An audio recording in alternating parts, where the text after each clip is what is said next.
பால்டாயில பதவி விலகு. கைது செய், கைது செய், செங்கல் திருடனை கைது செய், ரத்து செய், ரத்து செய், உதயநிதியின் ஜாமீனை ரத்து செய். தமிழக அரசு, தமிழக அரசு, கைது செய், கைது செய், உதயநிதியை கைது செய். தமிழக மக்கள் செருப்படி கொடுத்தும்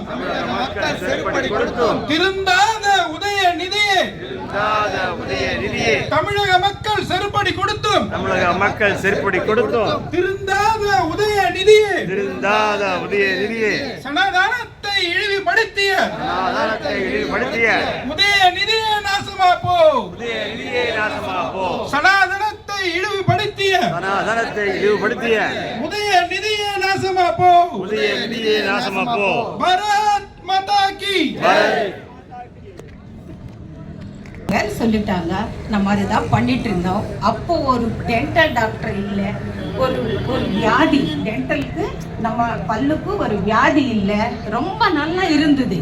அதுக்கப்புறம் ப்ரஷ் வந்தது, பேஸ்ட் வந்தது, நம்ம எனாமல் போயிடுச்சு, டாக்டர், அப்புறம் மருந்து, அதுக்காக நிறைய விஷயங்கள். அந்த மாதிரி ஒவ்வொரு விஷயத்திலும் நம்ம கலாச்சாரம், பண்பாடு இதெல்லாம் உடைச்சி, அப்புறம் அது ஒரு பிஸ்னஸ், இது ஒரு பிஸ்னஸ், எல்லாமே பிஸ்னஸ். அது ஒரு மாஃபியா.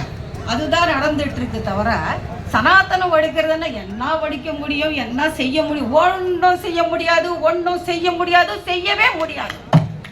அப்புறம் இது 800 இயர்ஸ் முஸ்லிம்ஸ் ஆனாலும் சரி, 300 இயர்ஸ் பிரிட்டிஷ்காரானாலும் சரி, எத்தனை பேரும் இதுக்காக